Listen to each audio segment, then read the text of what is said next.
ke dalam sungainya. Hanya itu cara untuk menyelamatkan bayinya yang bernama Musa. Sang ibu berpesan kepada anak perempuannya, "Nak, ikutilah adik ini." "Iya, Bu."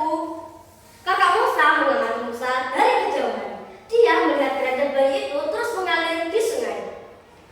Keranjang itu melewati istana Fir'aun. Ternyata istri Fir'aun sedang mandi dan ditemani dayang-dayang istana. Mereka semua terkejut melihat bayi hanyut. Istri Fir'aun Asyah pun berkata, "Masya Allah, aku menemukan bayi. Kanda, boleh ya Kanda aku membawanya ke istana, Kanda?" Tetapi Raja Fir'aun menolaknya dengan keras. "Tidak, kamu tidak boleh membawanya. Boleh jadi dia bayi keturunan dari Bani Israel. Bisa saja dalam wajahku seperti dalam mimpi." Fir'aun segera membunuh saudaranya. Asyah pun berkata, "Tidak, kamu tidak boleh membunuhnya. Dia adalah kesayanganku." Pada saat itu, Asyah memeluk Musa dengan penuh erat. Dia hanyalah bayi yang lemah. Bayi mungil itu ditinggal di istana. Musa terus menangis karena minta disusui. Kemudian didatangkanlah seorang ibu-ibu untuk menyusuinya. Tawaran itu disetujui oleh istri Fir'aun. Lalu ibu Musa didatangkan ke istana. Kemudian itu Musa disusui dan diasuh oleh ibu kandungnya sendiri. Tetapi Fir'aun tidak mengetahuinya bahwa itu ibu kandungnya. Kelak ketika dewasa, Musa diangkat menjadi rasul oleh Allah dan diutus untuk menyampaikan risalah kepada Fir'aun untuk menyembah Allah sebagai Tuhan. Nabi Musa diberi mukjizat oleh Allah berupa tongkat yang bisa menjadi ular dan membelah lautan. Fir'aun raja Mesir yang sombong dan menolak ajaran Nabi Musa alaihi salam.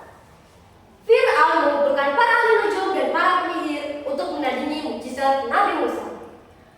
Mereka membuat sihir yang menjadi ular-ular. Mereka terlihat menjadi ular yang bergerak.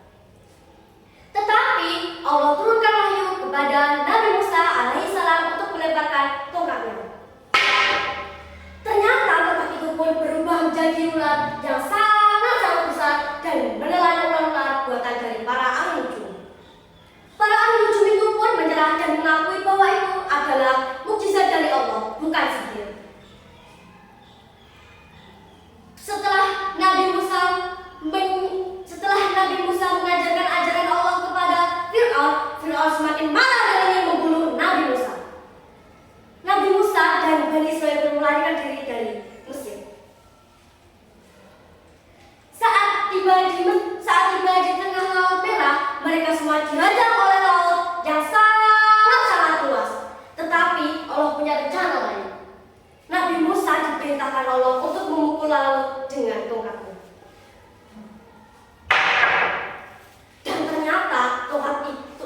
Dan ternyata laut itu pun terbelah menjadi dua dan membentuk jalan kering bagi Nabi Musa dan Bani Israel untuk menyeberang. Tetapi Fir'aun dan pasukannya tidak mau kalah. Mereka mengikuti Nabi Musa dan Bani Israel ke laut.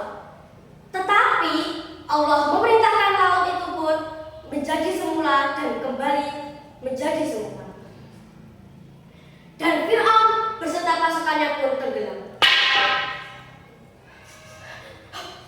Musa, aku percaya pada Tuhanmu. Musa, aku beriman pada Tuhanmu. Musa.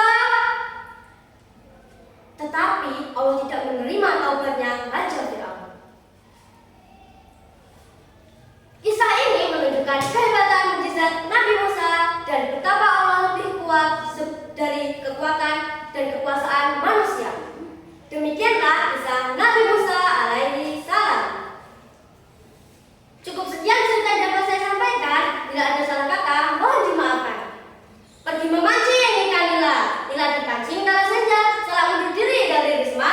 Terima kasih sudah mendengar.